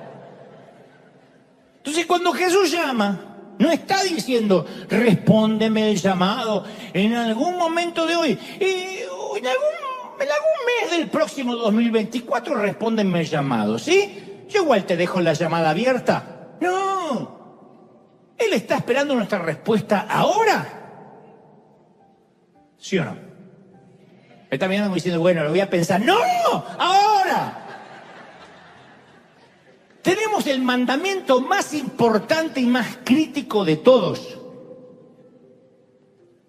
Cuando los terroristas atacan un país, como fue, insisto, el 9/11, el fatídico 9/11, automáticamente el presidente de la República pasa por encima del Senado, pasa por encima de cualquier estructura gubernamental y se convierte en comandante en jefe de las Fuerzas Armadas. Esto significa total autoridad para responder, porque está en guerra el país. No puede. Y vayan al Congreso, voy a poner una ley si es que atacamos, respondemos. No, urgente, estamos bajo fuego. Entonces, alrededor de nosotros mueren millones de personas. ¿Tenemos nosotros la respuesta para la plaga del pecado y la muerte? ¿Sí o no? Bueno, hay 3 que dijeron que sí. El resto, ¿sí o no? ¿Sí o no? ¿Sí? Muy bien. Mira, vos entendió el nene. Hay muchísimas buenas causas que requieren nuestra atención, pero hay ninguna más importante que el llamado a predicar el Evangelio. Entonces tenemos que dejar que los demás hagan las cosas buenas mientras nosotros nos concentramos en la más importante de todas, que es ganar almas. No estamos llamados a sepultar los muertos, estamos llamados a resucitar a los muertos, a dar vida, a liberar de la cautividad, a traer la salvación. Ahora es el día de la salvación, ¿sí o no? En el último ADN le dije a los voluntarios, el que hicimos por streaming, le dije, yo llevo años metidos en la iglesia. Y te puedo asegurar que yo no me metí en esto para bautizar a los hijos de los creyentes, que van creciendo, casar a unos cuantos más, oficiar un par de funerales. Yo estoy en esto por la gran comisión, es lo que a mí me fascinó a los 7, 8 años de edad. Cuando estuve en una campaña de Gigi Ávila y lo veía predicar en un estadio llamado Atlanta, en Buenos Aires, y yo dije, si algún día Dios, no sé, me da el privilegio de prestarme los oídos de la gente, todo el ministerio va a girar hasta el último día en salvar gente. Y en River todo lo que hacemos está conectado con un alma. El evangelismo es parte de nuestro manual de estilo. No somos una iglesia de grupos pequeños o fundamentado en estudios bíblicos o llena de actividades internas. No somos una iglesia que genera música novedosa. Nosotros no somos ni Bethel ni Elevation, con el mayor respeto que me merece y me encantan, pero no somos una iglesia que trae muchos invitados, que hace congresos proféticos, que tiene varias reuniones semanales. Todo eso está muy bien, pero nosotros no somos eso. Starbucks no vende hamburguesa ni vende asado argentino, aunque serían millonarios vendiendo lo último, pero no lo hacen. Muchos me dicen, ya que llega tanta gente a River, ¿por qué no agregan más actividad? Y yo respondo, una de las razones quizá por la que llega tanta gente es porque no agregamos más actividades. Somos de la filosofía, si no está roto, no lo arregles. Nuestro propósito es salvar gente. A eso nos dedicamos. Somos el escuadrón de emergencia en combate contra las fuerzas invasoras. Cuando no hay plan, eres el plan. ¿Cuántos lo creen? Díganme amén.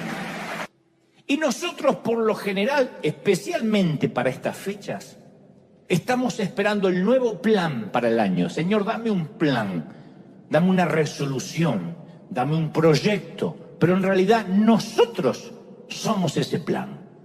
Nosotros esperamos un plano y Dios dice, no, tú eres el plano. Por eso yo insisto con la pregunta, ¿qué es lo que nos hace llorar, sufrir, ayunar, tener una visión y querer actuar en consecuencia de lo que sentimos? Porque llorar podemos llorar todos. Para Nehemías lo que lo conmovió fue ver el muro destruido de su patria. Pero uno de los errores que solemos cometer, por eso quiero ser muy práctico en esto, es que creemos que Dios nos va a llamar a hacer algo si es que nos merecemos, o mejor dicho, cuando nos merezcamos tener un llamado. O sea, cuando creamos que tenemos la capacidad o estamos calificados, ahí Él nos va a llamar. Pero por lo general lo que nos hace llorar tiene que ver con áreas de nuestra propia debilidad, no de nuestra fortaleza. Por ejemplo, si luchaste mucho tiempo con la pornografía, es muy posible que Dios te dé una carga por hombres y mujeres que están luchando con eso. Porque nadie como tú los vas a entender. Otro que nunca luchó con la pornografía le parece una bobería. Dice, pero mirad esa estupidez. Pero si estuviste preso, lo más probable que ese sea tu motor o tu catalizador o lo que te promueva a querer hacer algo. Si atravesaste una crisis matrimonial, es muy posible que Dios te dé una carga por los matrimonios que están rotos. Porque pocos lo ven como tú. Pocos entienden también una crisis matrimonial sin juzgarlos. El que nunca pasó la crisis o el que la disimuló o el que no la quiere ver va a decir, hermano, lo que Dios juntó no lo separa el hombre. En el nombre de Jesús, reprenda ahora. ¡Demonio! Reprenda y ya está. El que la pasó dice, no, es un poquito más complicado que una reprensión. No es cuestión de orar por tu marido cuando duerme. Hay más que eso. O por tu mujer. Tal vez tu carga es por las familias. Porque provienes de un hogar disfuncional y sabes lo que se siente. Tal vez tu carga sea por los pobres, porque recuerdas lo que es irte a la cama con hambre o con incertidumbre por las deudas. Entonces tú dices, no, yo sé, yo no me olvido. Puede que esté, en este caso, de este lado de la frontera, en la Unión Americana, pero yo no me olvido lo que es el compartir un burrito entre 10 o una empanada argentina entre 4. Yo no me olvido. Quizás tu carga sea por los jóvenes que están luchando por su identidad, porque lo viviste en carne propia y no eres de esos adultos que se olvidan que alguna vez fueron jóvenes y lucharon con esas cosas. O tal vez, quizá, lo que te quita el sueño es la política de tu país. Estás harto de los nuevos canallas que van ocupando el sillón presidencial. O tu carga puede ser una de las mías. Una de las mías es quitar la cautividad mental del legalismo. Nada me hace mejor, porque yo vengo de ahí. Entonces yo sé lo que es sentir el peso de los grilletes y las cadenas de la religión. Y cuando yo puedo ayudar a que alguien abra la mente y quitarse la cautividad mental, siento lo mismo que un predicador que dice, deje y abandone su silla de ruedas. Para mí alguien que me dice, wow, veo a Jesús con ojos nuevos, Él me ama. Yo digo, wow, siento lo mismo que los predicadores de milagro dicen, corra para allá, haga lo que no podía hacer, agáchese abuela. Yo siento lo mismo. Digo, a ver, haz lo que no podía hacer. Y ahora me río, ríase. O sea, nuestra carga puede ser tan lejana como una remota aldea en Uganda o tan cercana como nuestro propio vecindario. Ahora, es probable que haya gente que me diga, yo no tengo ninguna carga.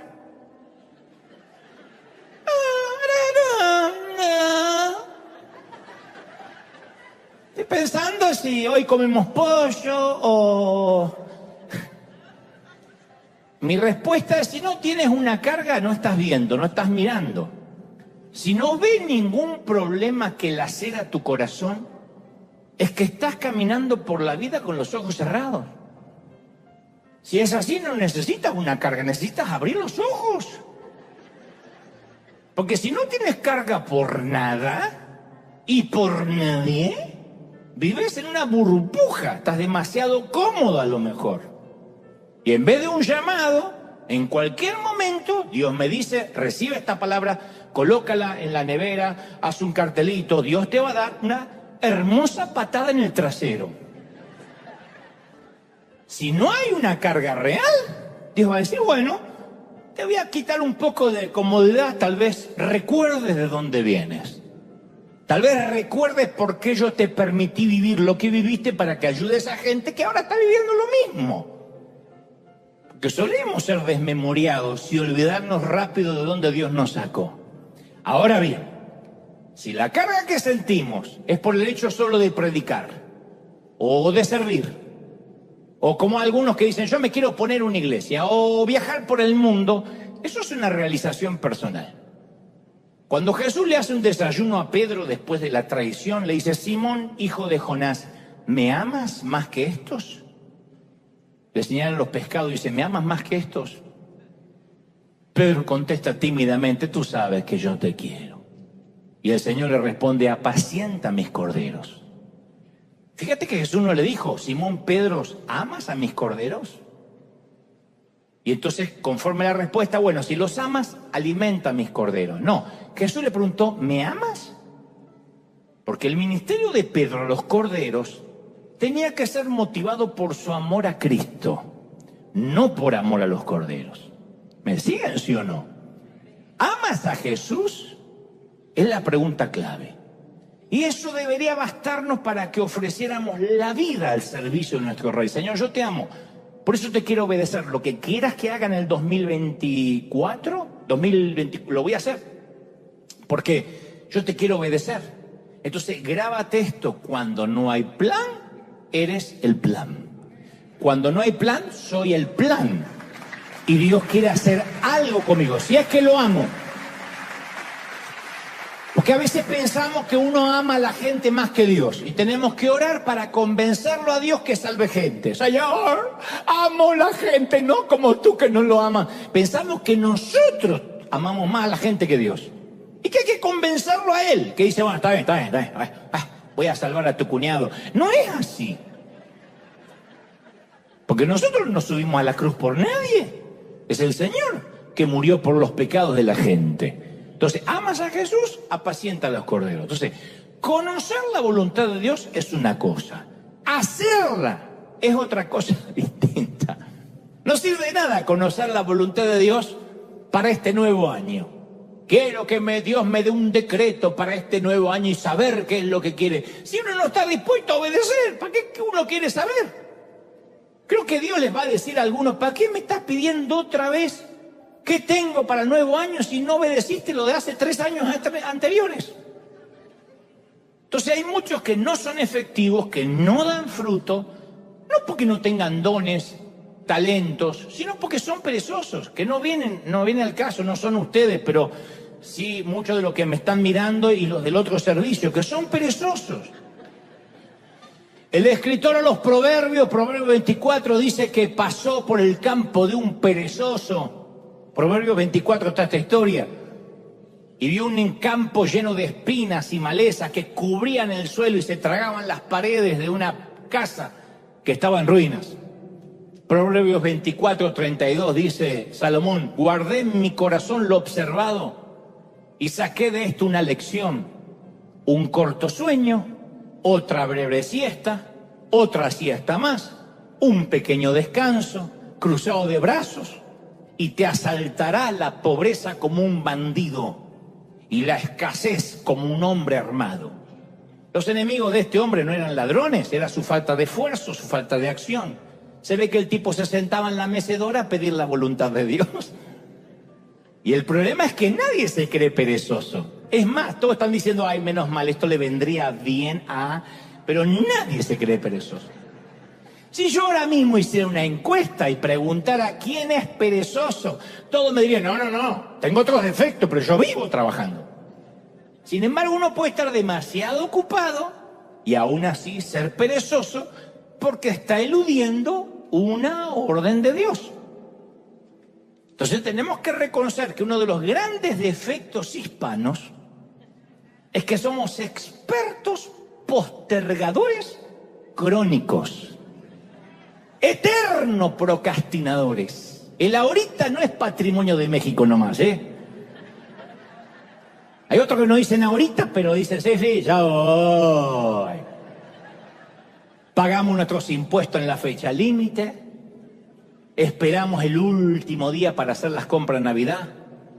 Y eso lo traemos desde que éramos chicos, desde que esperábamos el domingo a la noche para hacer la tarea que debíamos presentar el lunes en la escuela. No, descanso el fin de semana y el domingo rápido lo hago. Lo curioso es que no nos sentimos que somos perezosos, pero vivimos demasiado ocupados, por eso no lo sentimos.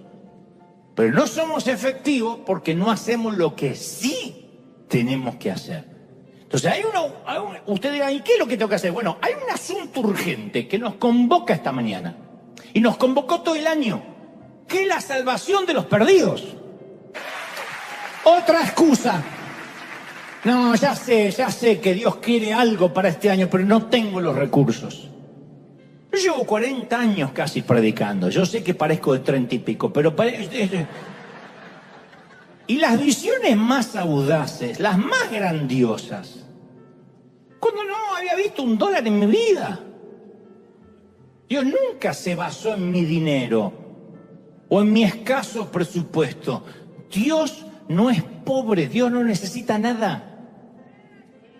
Bueno, una que entendió que Dios no es pobre, mira. Me decepcionan, ¿eh? Cuando Dios ordena algo, Dios siempre paga por ello. Jamás va a esperar que nosotros financiemos su voluntad con nuestro bolsillo.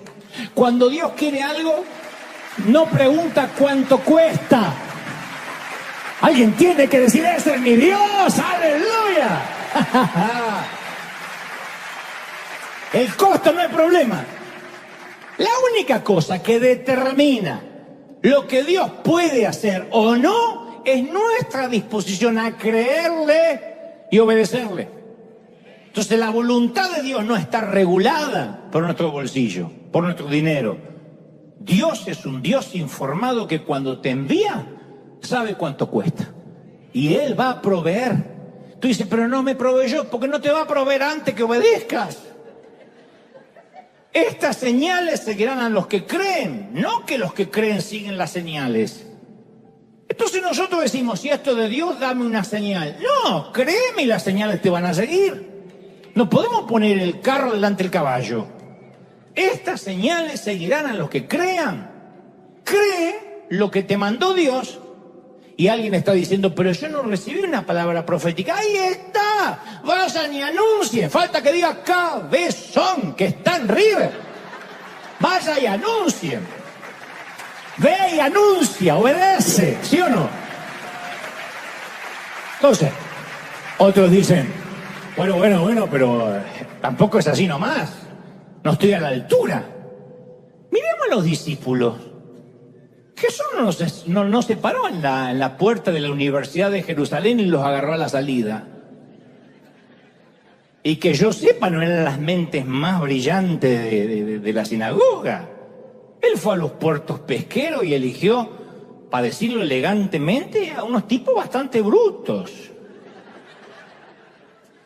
Y esa destartalada cuadrilla de laicos poco instruidos no era la crema de la sociedad, pero Jesús hizo un trato con ellos. Dijo, si me siguen, yo los haré pescadores de hombres. Ese es el mismo trato que se mantiene hasta la fecha con nosotros. Si lo seguimos, Él nos hará. Entonces seguir a Jesús es simple. ¿Viste cuando dice, mi yugo es fácil, ligera es mi carga? Es porque nosotros no necesitamos conocer el camino. A mí me fascina que yo no tengo que hacer los milagros. Yo no tengo que ser el Salvador. Seguir a Jesús no significa que tenemos que ser los sanadores. Nuestro único trabajo consiste en no poner excusas y en hacer lo que diga que hagamos. No hay alternativa a la obediencia. Cuando Dios habla hay solo una respuesta adecuada. Obediencia inmediata sin cuestionamiento. Mira, toda la creación, las galaxias, los planetas, las mareas, la naturaleza, dice la palabra que obedece a sus órdenes. Todo excepto nosotros. Una dijo, amén, sí, pero de las galaxias, no vos. Ahí está Dios el día de la creación. Mira las estrellas que podrían tragarse a 1000 soles nuestros. Y las mira y dice, estrellas, ustedes, muévanse a este sitio. Empiecen en este orden a moverse en círculo exactamente como yo se los digo hasta que les mande a hacer otra cosa. Y todas las estrellas obedecen. Le dice, planetas, levántense y giren en sus órbitas y galaxias asignadas. Fórmense de la manera que los estoy ordenando y haz lo que tengan que hacer, hagan lo que tengan que hacer hasta que yo les diga otra cosa. Mira los océanos y le dice, sus cauces van a llegar hasta ahí, no más de ahí. Y los mares obedecen. Luego te mira a ti y te dice, sígueme. Ahorita. Pero déjame que primero. Y hay mucha gente que ha estado orando por la voluntad de Dios, estudiando su palabra, buscando su voluntad para este año. Y Dios ya ha hablado. Nosotros no nos vino un ángel a decir, salgan a repartir comida en la pandemia. Dijo, denle vosotros de comer. Pero no lo dijo un profeta. O mejor dicho, sí, pero no un profeta contemporáneo. Estaba escrito acá. Lo dijo el Señor. River no necesita que venga un predicador a decir, pues que viene un tiempo, yo declaro que el 2024 se viene algo poderoso, se viene, tómalo, toma tu carro del año, tómalo, porque no va a pasar. La única orden que está ahí, vayan y prediquen, cabeza de termo, cabeza de zapallo, vayan y prediquen. No hay otra cosa.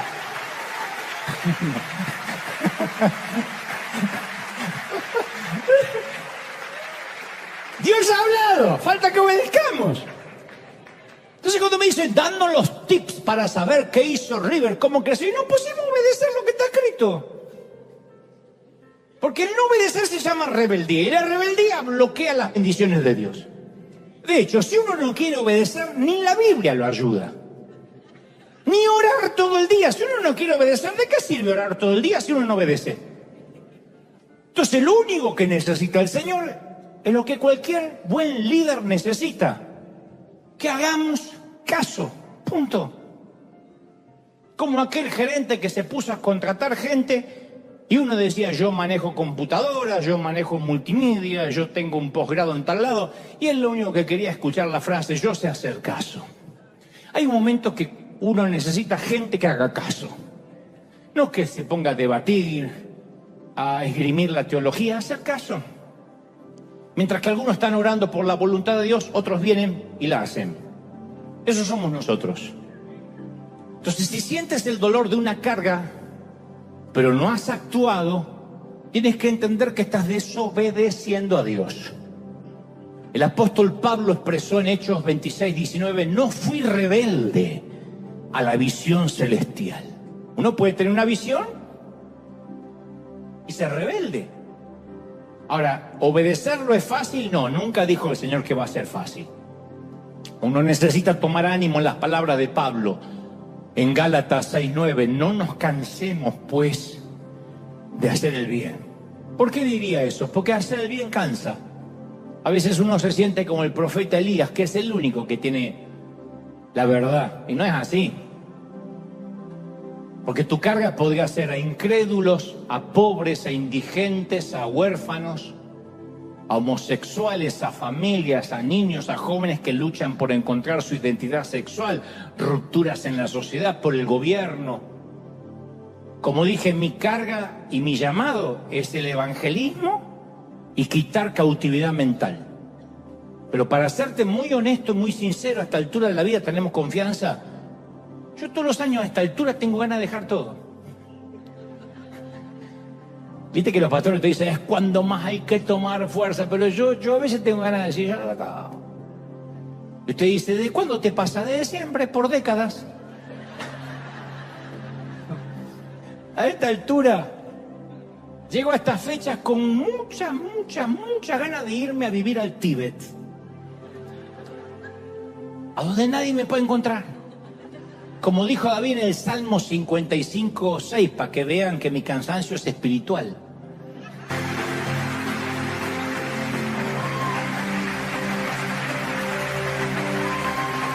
Dale un aplauso grande al Rey de Reyes, bendito año, aleluya. No, aplaude grande, aplaude fuerte, para que en todo el mundo se escuche este aplauso arriba.